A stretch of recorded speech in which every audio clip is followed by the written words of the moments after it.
Continue on with our conversation about societies at a crossroad out of chapter 31. Now we're taking a look and changing our direction over towards China.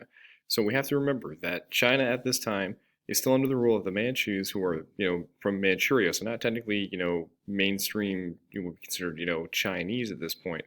And so they are the ones ruling under the Qing dynasty that's taken over since the 1640s. All right. And so we have to remember China had limited European trade. They kind of kept them at one or two different ports. And they were trying to just pretty much keep out, European influence as much as they could, only accepting, silver in exchange for selling Chinese goods. They wouldn't accept European manufactured products at this point.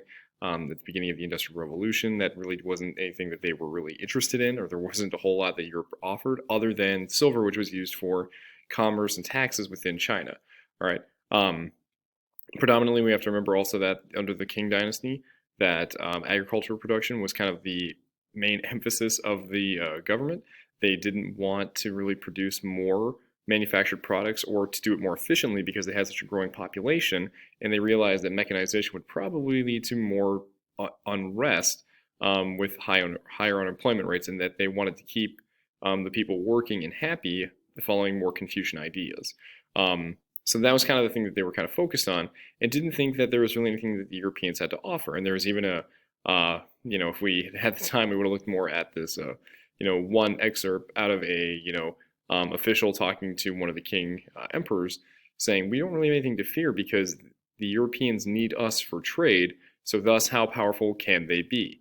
Well, that was now, again, starting with the Industrial Revolution, beginning to sort of change. And that's where we pick up with the story. All right. So the British are looking to find ways to increase their trade and the amount of money that they're making on trade within China, especially as they've, progressed. And we'll talk and revisit the idea of how, Britain became such a big factor in terms of controlling the India trade and how they overcame controlling India and the subcontinent there. But essentially, what they end up doing is they realize, if we sell addictive drugs to the Chinese, we can actually make more money because this is something that we can sell more on a black market scale and thus increase our hold and our power and wealth on the Chinese population. And so that's what they use opium for. And so opium, being a drug that's used in heroin and other types of narcotics, very addictive, is what they began to use, which they were producing out of the Middle East, out of India, out of Afghanistan. And so they were going to use that to essentially weaken Chinese sovereignty. And so they would sell it to Chinese merchants in exchange for silver, which they would then use the silver to then trade for more Chinese goods. So they were actually using it to essentially buy back their silver and buy more and more higher quality goods and more quantity of goods out of China and increase their wealth and power in the trade. So there was so much so that, China even wrote to the British saying, hey, this is an addictive drug. It's not even legal in England. Why are you selling it to our people when you know the harmful effects? And Britain just was kind of like, yeah, whatever. And are influenced as, China says, well, we are going to essentially ban the use of the drug, and we know, based on both social and economic effects, for how it's offsetting the trade balance with us, or with them, I should say. And then the British East India Company, which is making all this money off of, the opium and silver trade, kind of pressure the British government to say, hey, this is hurting the British economy and our ability to run an empire around the world, both for us in trade, but also for you politically. And so Britain and China go to war over opium. And that's, occurs in, 1839 to 1842, with Britain coming out on top. All right, and that was kind of, again, through the use of their advanced technology and the use of steamships and steam power that's come out of the Industrial Revolution, and better, accurate, and more technologically savvy rifles and cannons that they're able to overpower the Chinese, especially as they're able to go upriver with steamships and, go along the Grand Canal so they can reach any major city predominantly along the Chinese coast and within the inside of China itself. So that forces China to essentially say, okay, well, unfortunately, I guess we lose here. And sets the stage for future defeat of China at other European hands as they would follow the exact same, standard and methods to overcome, Chinese numerical superiority.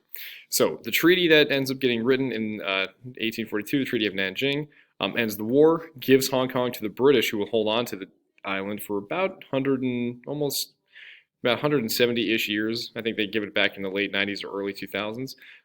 And this also allowed more Europeans to go into more Chinese ports, allowed for extraterritoriality, so similar to what we saw in the Ottoman Empire, where, if you're British, you don't have to follow Chinese law. You have to follow British law and are responsible for, and the British are responsible for British actions. Okay, and they can't be punished by the Chinese. There's also no more tariffs, so China can't protect itself. So there's no tax on goods that they are selling or buying from the Europeans. The opium trade is now legal in China, which again leads to further addiction and social issues. And then there's also the expansion of missionaries from Christian groups within China, and also China will lose tributary states, so where they're making a lot of their tax money. So Vietnam, Myanmar, Korea, with many of them becoming, or also all of them actually ultimately becoming colonies. Vietnam to France, Korea to after Korea becomes independent, or had remained independent, will become a Japanese colony, and then I believe Myanmar becomes a British colony back when it was called Burma. And this will set the stage, what we call the spheres of influence within China later on in the late 1800s, early 1900s, where essentially European groups as well as Japan essentially control various parts of the country with their own laws, rules, trade agreements, things of that nature. Okay, so you can kind of see this here. So here's where China is on its borders and who owns what possessions, both colonially outside of China and also the spheres of influence. So it kind of fits along the borders.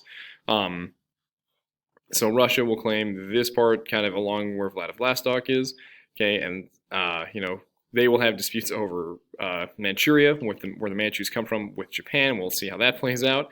Japan will take the Korean Peninsula, which, while Korea itself had been a tributary state, had remained independent until Japan takes it over. Japan takes Taiwan in a war with China. And then you can kind of see, the British here in the green and the French down here in yellow. All right, so that'll also come into more parts when we talk about imperialism. So in terms of the great powers dividing China, obviously a racist cartoon, but you have the Russian bear, the Lion of England, and honestly, if you look up the split up of China, or you talk about the spheres of influence cartoons, you'll find these and you can actually get better quality. For some reason, whenever I was trying to put them in to the presentation, no matter where I was getting them, what websites, I couldn't get a better image than this on it, unfortunately. But yeah, here's cutting up a cake. Well, Spain's looking, I think that's supposed to be Spain. Maybe it's the United States. Nope, it's the U.S. It says U.S. on the sword. Is about to go take Cuba. Again, imperialism, Spanish-American War. All right. So while they're cutting up China, the U.S. is focused on its own imperialism things, which we'll, again, talk about at a different time.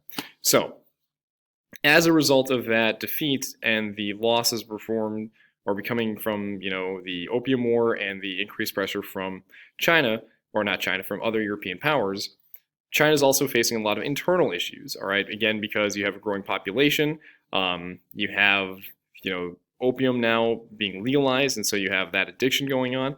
And there's also, again, the majority of the land and the money is being held by the scholar gentry, okay, so the nobles, who can, afford to go, pass those civil service exams, be a part of the bureaucracy, all right, all that going on. All right, so there's continued mistrust of the Manchu leadership, again, because they're not considered, Chinese. So China faces both external pressures in terms of trade, but also internal pressures from their own people, right? So this leads to a number of different rebellions, and the two biggest ones that we're going to talk about are the Taiping Rebellion and then the Boxer Rebellion, which we'll mention here after this one. So the Taiping Rebellion happens shortly after the Opium War ends, or the first Opium War. There's actually more than one, but that first one sets kind of the stage for how China is unfortunately transformed at the hands of Europe. So the Taiping Rebellion, they take the ideas of Western reforms, saying we need more Western-style ways in terms of gender equality. So essentially, actual equal treatment beyond what Europeans were offering in terms of education, in terms of treatment of women in the workforce and political rights. Some ideas in terms of socialism about communal wealth and property, okay, end of private property, things of that nature. And then, working towards some sort of form of democracy, which was very anti-Confucian values, filial piety, respect for, the emperor, things along that line. And so that obviously led to a lot of fear from the conservative people within China. So again, the emperor, the aristocracy, scholar gentry, Even the more wealthy merchant classes, who are now beginning to sort of rise up into prestigious power, think that this is a threat to their livelihood.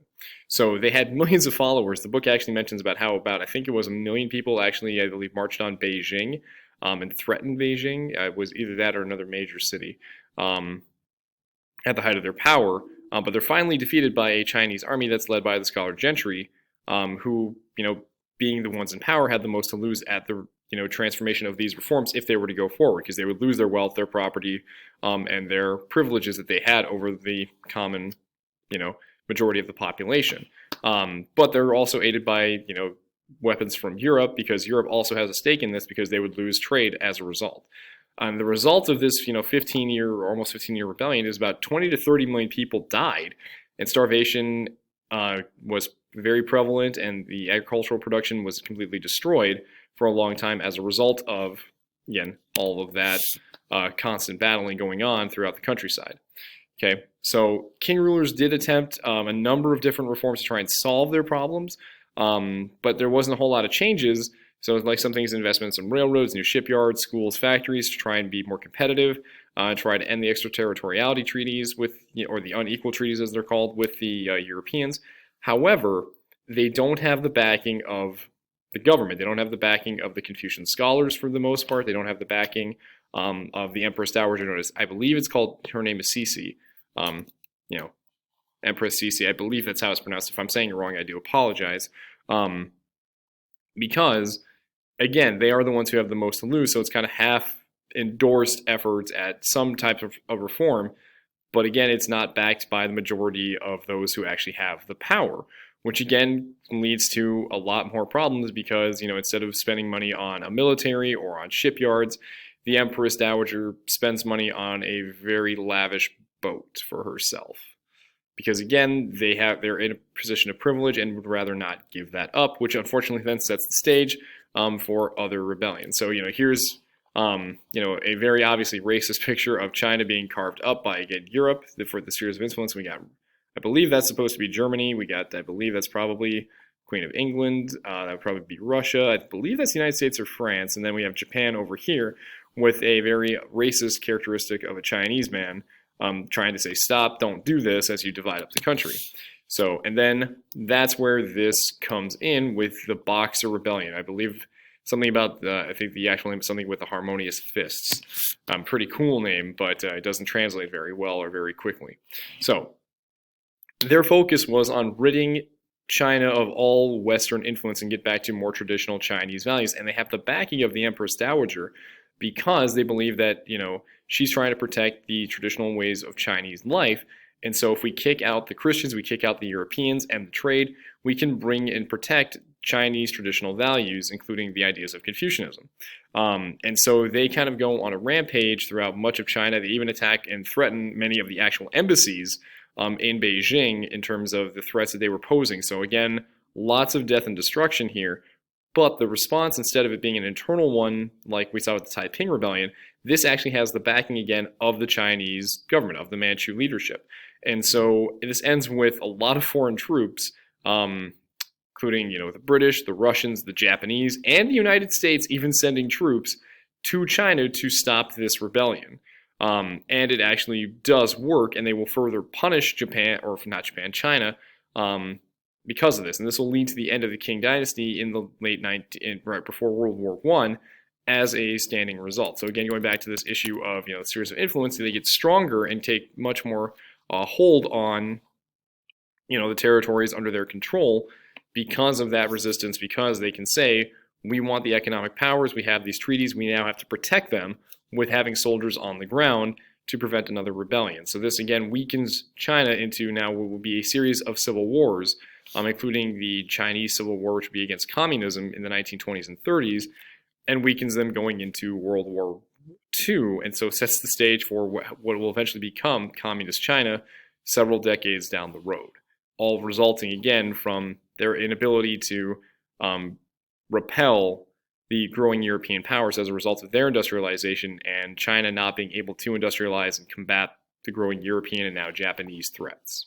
So in the next video, we move on to the Meiji Restoration in Japan.